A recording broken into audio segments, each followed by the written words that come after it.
Hello दोस्तों। हम सभी की जिंदगी में ऐसे लोग होते हैं जो हमें समझ नहीं आते।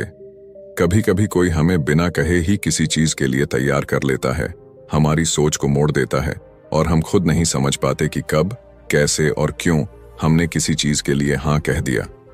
क्या आपने कभी महसूस किया है कि कोई आपके डिसीजंस को सीक्रेटली इन्फ्लुएंस कर रहा है? क्या कभी ऐसा हुआ है कि किसी ने आपकी इमोशंस का ऐसा इस्तेमाल किया कि आप अपनी ही जिंदगी में बेबस महसूस करने लगे? Welcome to the world of dark psychology, एक ऐसी दुनिया जहां इंसानी दिमाग को इस तरह समझा और मैनिपुलेट किया जाता है कि इंसान को खुद ही एहसास नहीं होता कि वह एक इनविजिबल ट्रैप में फंस चुका है। डार्क साइकोलॉजी के कुछ सबसे खतरनाक वेपन्स होते हैं: manipulation, deception, gaslighting, guilt tripping और इमोशनल एक्सप्लॉयटेशन। ब्राउन की किताब dark psychology, secrets and manipulation इसी रहस्यमयी दुनिया के बारे में बात करती है। यह किताब उन छिपे हुए साइकोलॉजिकल टेक्निक्स और स्ट्रेटजीज को सामने लाती है जिनका इस्तेमाल दुनिया के सबसे चालाक और चालबाज लोग करते हैं, चाहे वह पॉलिटिशियंस हों, सेल्स एक्सपर्ट्स हों या फिर वो लोग जो सिर्फ अपने सेल्फिश मोटिव्स के लिए दूसरों के दिमाग से खेलते हैं। इस वीडियो में हम इस किताब का डीप एनालिसिस करेंगे, इसकी हर स्ट्रैटेजी को डिकोड करेंगे और आपको यह समझाएंगे कि कैसे लोग आपकी साइकोलॉजी को हैक करके आपको अपनी मर्जी से चलाने की कोशिश करते हैं। लेकिन सिर्फ यही नहीं, हम ये भी जानेंगे कि आप खुद को इन चालाकियों से बचा कैसे सकते हैं। कई लोग ये समझते हैं कि मैनिपुलेशन सिर्फ मूवीज में दिखाया जाने वाला एक कॉन्सेप्ट है, लेकिन हकीकत में यह हमारे रोजमर्रा की जिंदगी में मौजूद है। हमारे ऑफिस पॉलिटिक्स में, हमारे रिलेशनशिप्स में, हमारी सोशल मीडिया इंटरैक्शंस में और यहां तक कि हमारे परिवार के कुछ डायनामिक्स में भी। डार्क साइकोलॉजी का असली खतरा यह है कि यह ज्यादातर लोगों को नजर नहीं आता। जो लोग इसे मास्टर कर लेते हैं वे दूसरों के दिमाग को अपनी मर्जी से मोड़ने की ताकत हासिल कर लेते हैं। इसीलिए यह जानना जरूरी हो जाता है कि आपको मैनिपुलेटेड होने से खुद को कैसे बचाना है। जब भी कोई आपसे कहता है कि तुम यह सोच ही नहीं सकते कि तुम्हारे साथ क्या हो रहा है, तो आपको सतर्क हो जाना चाहिए, क्योंकि अक्सर वही चीजें जो हमें नजर नहीं आती वही सबसे ज्यादा खतरनाक होती हैं।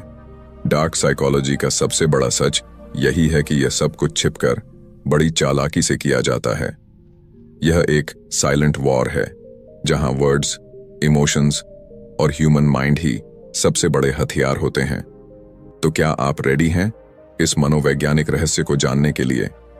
क्या आप जानना चाहते हैं कि डार्क साइकोलॉजी के सीक्रेट्स क्या हैं और कैसे कुछ लोग आपकी जिंदगी को बिना आपकी इजाजत के कंट्रोल करने की कोशिश कर सकते हैं?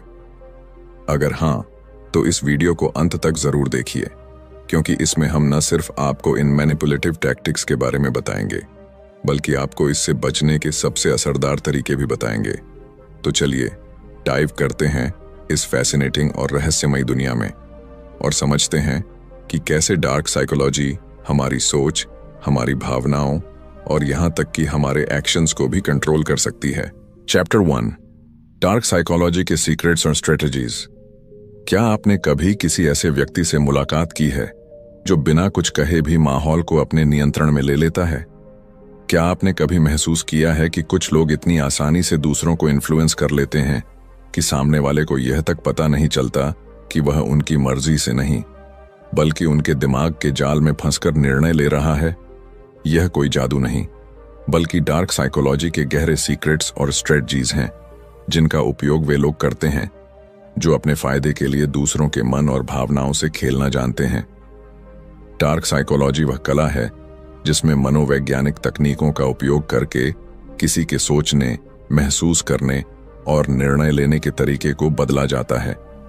इसे समझने वाले लोग दूसरों को अपनी मर्जी के अनुसार चलाने की क्षमता रखते हैं और उन्हें इसका एहसास तक नहीं होने देते। यह एक ऐसी शक्ति है जिसे सही व्यक्ति एथिकल तरीके से इस्तेमाल कर सकता है, लेकिन गलत व्यक्ति इसे अपने स्वार्थ के लिए एक खतरनाक हथियार की तरह इस्तेमाल कर सकता है। जो लोग डार्क साइकोलॉजी में निपुण होते हैं वे कुछ खास स्ट्रेटजीज का उपयोग करते हैं। पहली और सबसे महत्वपूर्ण रणनीति है इमोशनल मिररिंग। यह एक ऐसा तरीका है जिसमें मैनिपुलेटर सामने वाले की भावनाओं, हाव भाव और सोचने के तरीके को सटल रूप से कॉपी करता है। जब कोई आपके हाव भाव, बोलने के अंदाज और व्यवहार को धीरे धीरे अपनाने लगता है तो आपका अवचेतन मन उसे अपने जैसा मानने लगता है। इससे आपके भीतर उस व्यक्ति के प्रति एक अनजाना विश्वास पैदा हो जाता है और यहीं से मैनिपुलेशन की शुरुआत होती है। एक और शक्तिशाली रणनीति है फियर बेस्ड कंट्रोल। इंसान का दिमाग स्वाभाविक रूप से डर से प्रभावित होता है।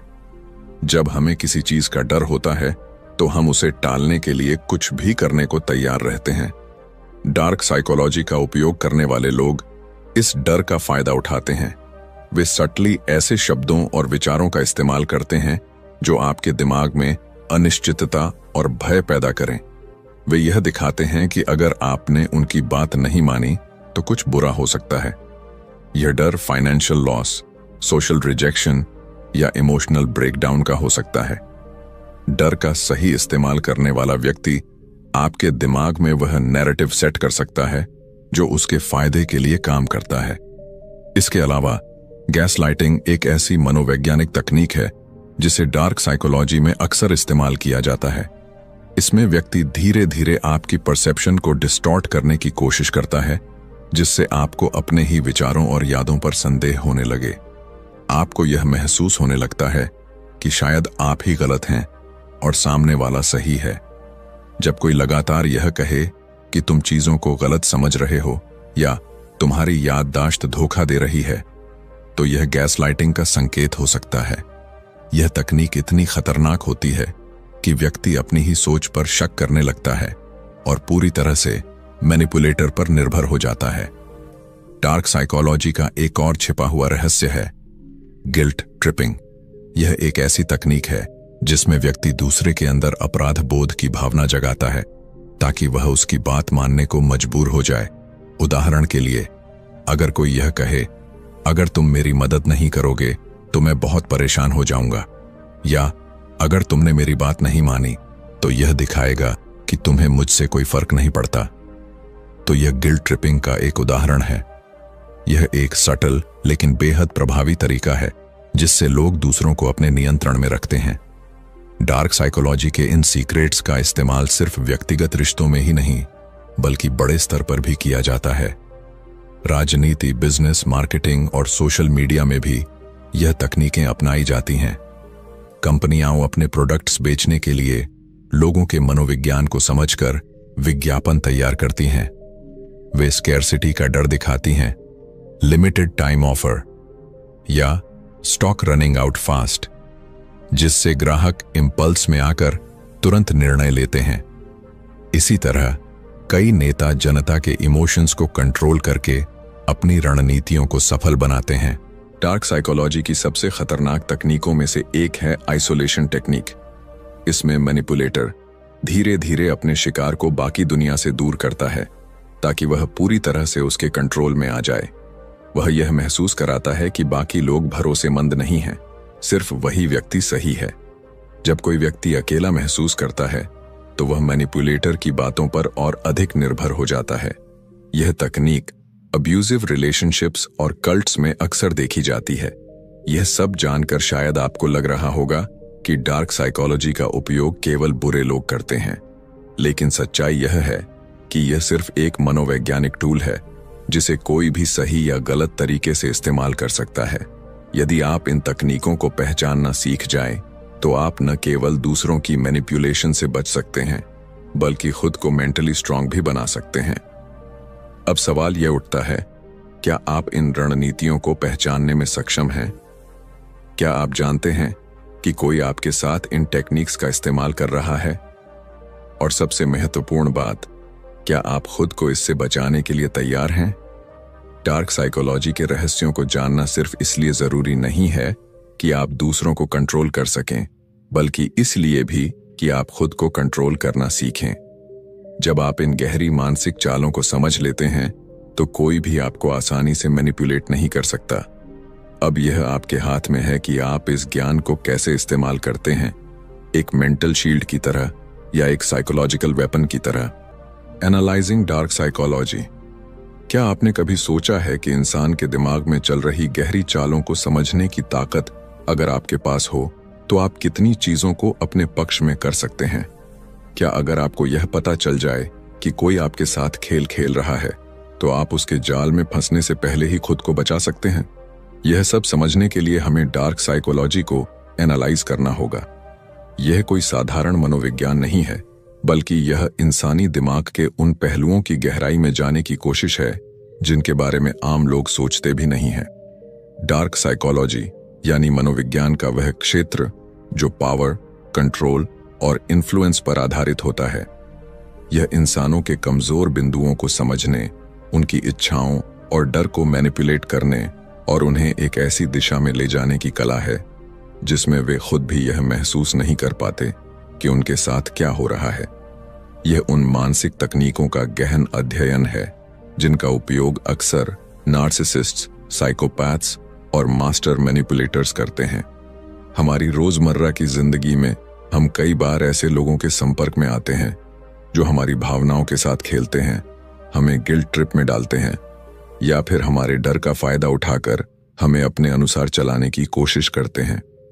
कई बार हमें पता भी नहीं चलता कि हमारी डिसीजंस, हमारी सोच और यहां तक कि हमारे इमोशंस भी सटली कंट्रोल्ड हो रहे हैं। लेकिन जब हम डार्क साइकोलॉजी को एनालाइज करना शुरू करते हैं तो हमें यह समझ में आने लगता है कि किस तरह से कुछ लोग हमारी भावनाओं, हमारी सोच और हमारी धारणाओं को मैनिपुलेट करने की कोशिश कर रहे हैं। डार्क साइकोलॉजी को समझने का सबसे पहला और सबसे जरूरी कदम यह है कि हम यह जानें कि आखिर इंसान का दिमाग कैसे काम करता है। हमारे मनोवैज्ञानिक पैटर्न्स, हमारे फियर्स, डिजायर्स और इनसिक्योरिटीज ही हमें वल्नरेबल बनाते हैं। जब कोई हमें अप्रूवल देता है तो हम खुश होते हैं और जब कोई हमें इग्नोर करता है तो हम बेचैन हो जाते हैं।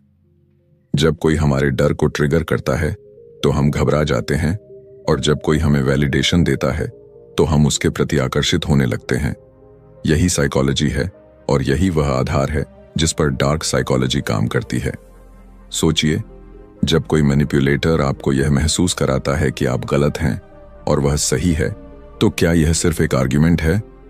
जब कोई आपको यह कहकर कंट्रोल करता है कि आप उसे डिसअपॉइंटेड नहीं करना चाहते, तो क्या यह सिर्फ एक इमोशनल रिक्वेस्ट है?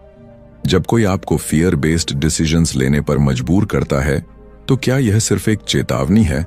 नहीं, यह सब डार्क साइकोलॉजी के टैक्टिक्स हैं जिनका उपयोग करके लोग दूसरों को कंट्रोल करने की कोशिश करते हैं। डार्क साइकोलॉजी के कुछ सबसे खतरनाक वेपन्स होते हैं: manipulation, deception, gaslighting, guilt tripping और इमोशनल एक्सप्लॉयटेशन। ये सभी टेक्निक्स एक ही चीज पर केंद्रित होती हैं: दूसरे व्यक्ति के इमोशंस और थॉट्स को सटली कंट्रोल करना। जब कोई आपको गिल्ट ट्रिप करता है और आपको इस तरह फील कराता है कि आप बुरे इंसान हैं सिर्फ इसलिए ताकि आप उनकी बात मान लें, तो ये डार्क साइकोलॉजी का एक क्लासिक एग्जाम्पल है। जब कोई आपकी परसेप्शन को मैनिपुलेट करता है और आपको यह विश्वास दिलाने की कोशिश करता है कि आपकी ही सोच गलत है, तो ये गैसलाइटिंग कहलाता है। और जब कोई आपको धीरे धीरे अपने इन्फ्लुएंस में लाने के लिए डिसेप्शन यानी धोखे का इस्तेमाल करता है, तो यह भी डार्क साइकोलॉजी का एक हिस्सा होता है। डार्क साइकोलॉजी का एक और पहलू है पर्सुएजन वर्सेस मैनिपुलेशन। बहुत से लोग पर्सुएजन और मैनिपुलेशन को एक ही चीज समझते हैं, लेकिन दोनों में एक सटल फर्क है। पर्सुएजन यानी मनाने की कला एक एथिकल स्किल होती है जिसमें सामने वाले को बिना दबाव डाले लॉजिक और इमोशंस के संतुलन के साथ अपनी बात पर सहमत किया जाता है। लेकिन मैनिपुलेशन एक अनएथिकल तरीका होता है जिसमें सामने वाले की भावनाओं के साथ खेलकर उसे अपनी मर्जी से कंट्रोल किया जाता है। डार्क साइकोलॉजी का सही अध्ययन करने पर हमें यह समझ में आता है कि लोग कैसे सोचते हैं, कैसे रिएक्ट करते हैं और किन परिस्थितियों में वे सबसे ज्यादा वल्नरेबल होते हैं। इस ज्ञान को हासिल करने का मतलब यह नहीं है कि हम इसे गलत तरीके से इस्तेमाल करें, बल्कि इसका सही उपयोग हमें सेल्फ डिफेंस में मदद कर सकता है। जब हमें यह पता चल जाता है कि कोई व्यक्ति हमारी भावनाओं के साथ खेल रहा है, तो हम सचेत हो जाते हैं और उस जाल में फंसने से बच सकते हैं। इस अध्याय का सबसे बड़ा सवाल यही है, क्या आप जानते हैं कि आप भी अपनी जिंदगी में कभी ना कभी डार्क साइकोलॉजी के किसी न किसी टेक्निक का शिकार हो चुके हैं। क्या आपको कभी ऐसा महसूस हुआ है कि आपकी डिसीजंस आपके खुद के नहीं थे, बल्कि किसी ने सटल तरीके से आपको उन्हें लेने के लिए मजबूर कर दिया? क्या आप कभी ऐसे टॉक्सिक रिलेशनशिप्स में रहे हैं जहां आपको गैसलाइटिंग या गिल्ट ट्रिपिंग का शिकार बनाया गया हो? डार्क साइकोलॉजी को एनालाइज करना एक तरह से खुद को मानसिक रूप से मजबूत बनाना है। यह सिर्फ मैनिपुलेशन को समझने का विज्ञान नहीं है, बल्कि यह एक मेंटल आर्मर है जो आपको उन लोगों से बचा सकता है जो आपकी भावनाओं के साथ खेलना चाहते हैं। जब आप डार्क साइकोलॉजी के पैटर्न्स को पहचानना सीख जाते हैं तो आप किसी के भी साइकोलॉजिकल गेम्स में फंसने से बच सकते हैं। आप अपनी मेंटल स्ट्रेंथ को बढ़ा सकते हैं और अपने जीवन के डिसीजंस को ज्यादा कॉन्शियस तरीके से ले सकते हैं। अब यह आप पर निर्भर करता है, क्या आप दूसरों के हाथों में एक पपेट की तरह रहना चाहेंगे, या आप अपने दिमाग की ताकत को पहचान कर खुद के लिए एक मजबूत मेंटल शील्ड तैयार करेंगे। Chapter 3, the art of manipulation. क्या आपने कभी सोचा है कि कुछ लोग इतनी आसानी से दूसरों को अपनी बात मनवाने में कैसे सफल हो जाते हैं?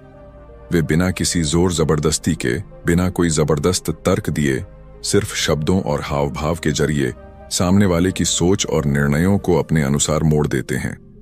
यह सब सिर्फ एक कला का नतीजा है, मैनिपुलेशन। मैनिपुलेशन सिर्फ एक मनोवैज्ञानिक तकनीक नहीं है, बल्कि यह एक खेल है जो इंसानों की भावनाओं, उनके डर, उनकी इच्छाओं और उनकी असुरक्षाओं पर खेला जाता है। एक कुशल मैनिपुलेटर वह होता है जो सामने वाले के सबकॉन्शियस माइंड तक पहुंचकर उसे ऐसा महसूस कराता है कि वह खुद ही उस निर्णय तक पहुंचा है, जबकि असल में हर कदम उसकी योजना के मुताबिक उठाया गया होता है। सोचिए, जब कोई आपसे कहता है, अगर तुम मुझसे प्यार करते हो तो तुम ये करोगे, तो यह प्यार की मांग है या एक चालाकी से घड़ी गई मानसिक चाल? जब कोई आपको गिल्ट महसूस कराता है कि आपने उनकी मदद नहीं की, भले ही आपके पास सही कारण थे, तो यह सिर्फ एक सीधा सा अनुरोध था या एक मनोवैज्ञानिक जाल? जब कोई अपने शब्दों के माध्यम से आपको यह विश्वास दिला देता है कि आपकी ही सोच गलत है और वे सही हैं, तो यह सिर्फ एक बहस थी या दिमाग से खेला गया एक सटल अटैक? मैनिपुलेशन की जड़ें हमारी भावनाओं में गहराई से ढसी होती हैं। इंसान एक भावनात्मक प्राणी है। हम सभी प्यार, सम्मान, सुरक्षा और स्वीकृति चाहते हैं, और जब कोई इन भावनाओं को अपने नियंत्रण में ले आता है, तब वह हमें अपने अनुसार मोड़ सकता है। यह कला इतनी सूक्ष्म होती है कि अक्सर हमें एहसास ही नहीं होता कि हम मैनिपुलेटेड हो रहे हैं। हम सोचते हैं कि हम अपने डिसीजंस खुद ले रहे हैं, लेकिन असल में हर डिसीजन हमें एक खास दिशा में धकेलने के लिए केयरफुली प्लान्ड होता है। एक कुशल मैनिपुलेटर यह जानता है कि किस इंसान की सबसे बड़ी कमजोरी क्या है। कुछ लोगों को वैलिडेशन की जरूरत होती है, कुछ को डराया जा सकता है, कुछ को गिल्ट में डुबोकर कंट्रोल किया जा सकता है, और कुछ को ऐसी परिस्थितियों में फंसाकर मैनिपुलेटेड किया जा सकता है जहां उनके पास कोई और रास्ता ही न बचे। यह सब एक मानसिक खेल का हिस्सा है जहां कोई हार मानता नहीं दिखता, लेकिन असल में एक व्यक्ति हमेशा मानसिक रूप से हार चुका होता है। आपने शायद रिश्तों में, दोस्ती में, ऑफिस की पॉलिटिक्स में या अपने निजी जीवन में ऐसे कई उदाहरण देखे होंगे जहां लोग दूसरों की भावनाओं से खेलकर अपना काम निकलवा लेते हैं।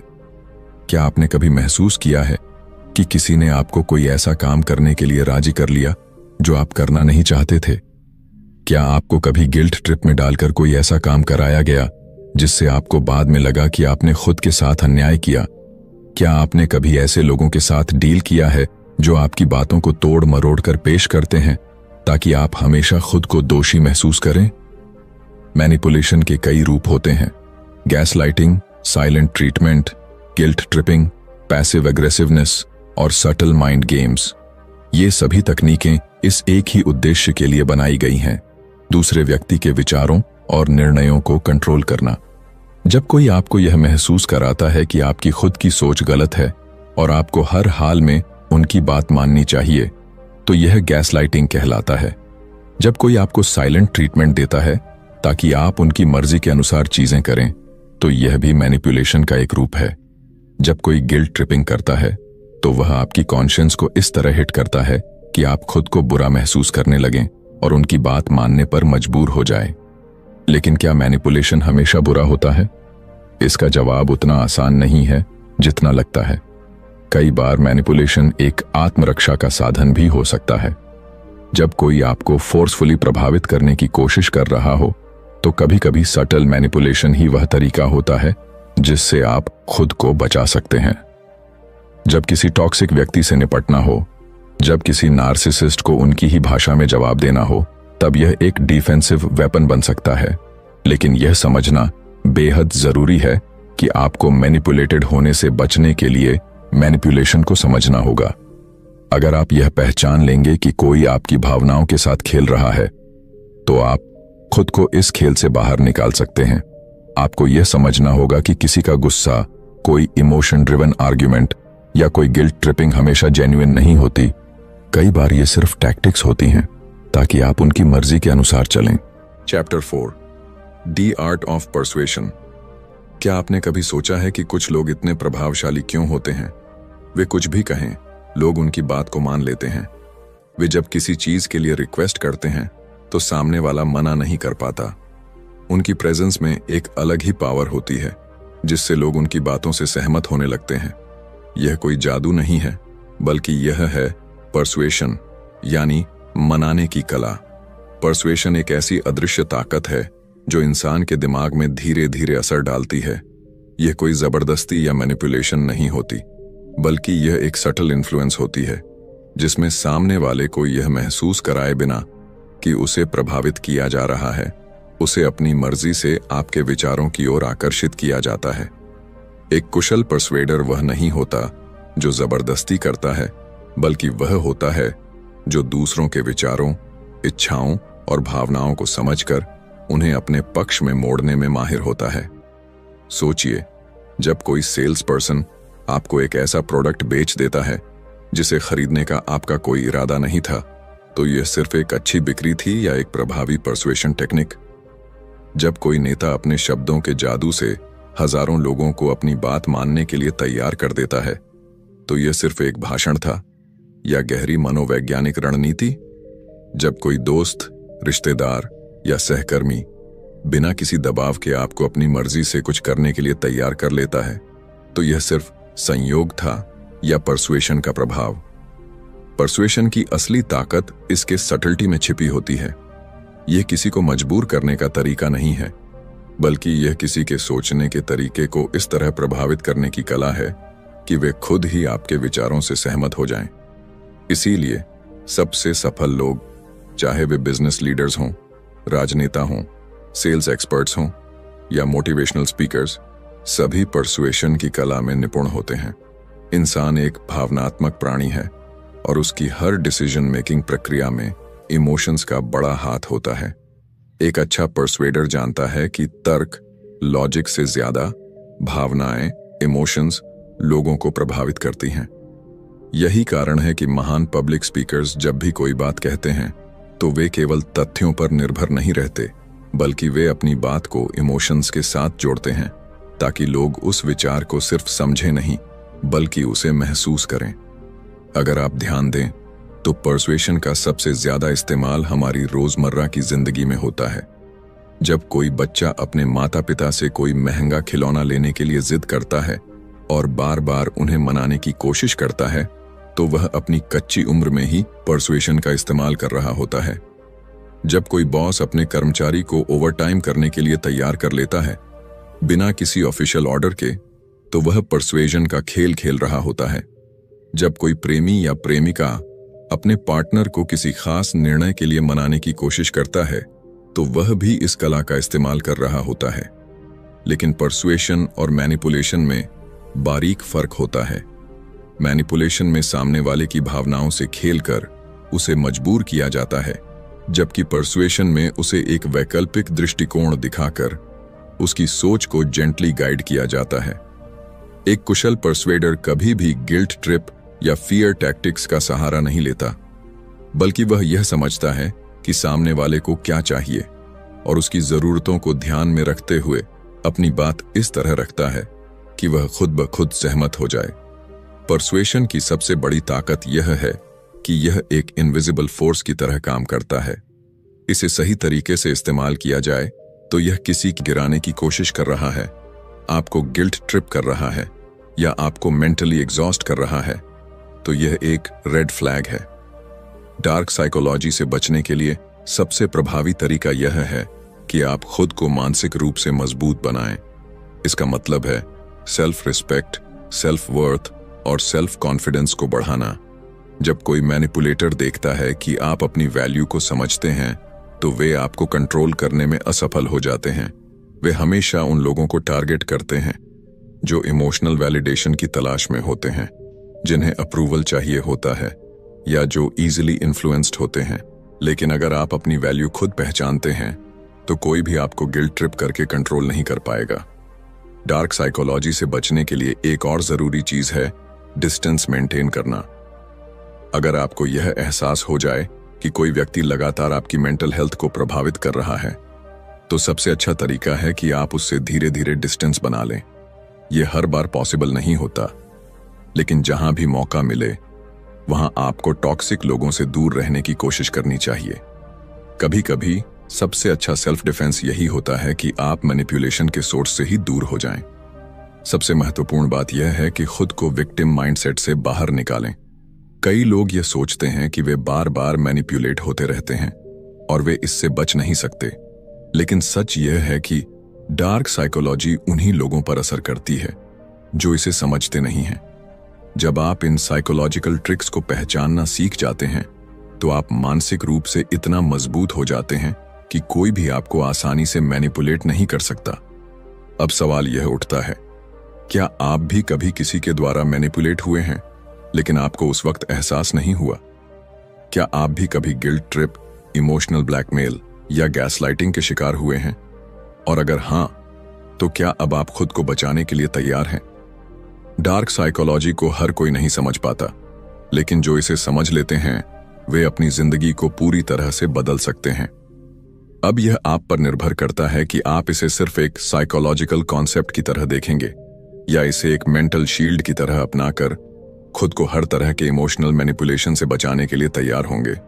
तो दोस्तों, अगर आपको यह वीडियो पसंद आया हो और आप चाहते हैं कि मैं इस तरह की और भी किताबों का सार आपके लिए लाता रहूं, तो वीडियो को लाइक करना ना भूलें। अपने विचार कमेंट में जरूर बताएं। क्या आपको कभी ऐसा महसूस हुआ है कि कोई आपको बिना आपके जाने मैनिपुलेट कर रहा था? और अगर हां, तो आपने उससे बचने के लिए क्या किया? आपकी राय मेरे लिए बहुत मायने रखती है। और हां, अगर आप इस चैनल पर नए हैं तो चैनल को सब्सक्राइब करें और बेल आइकन दबाएं ताकि आपको ऐसे ही दमदार और ज्ञानवर्धक वीडियो सबसे पहले मिल सकें। अगली बार हम एक और दिलचस्प किताब के साथ मिलेंगे जो आपकी सोच को और भी ज्यादा तेज और प्रभावी बनाएगी। धन्यवाद। मिलते हैं अगले वीडियो में।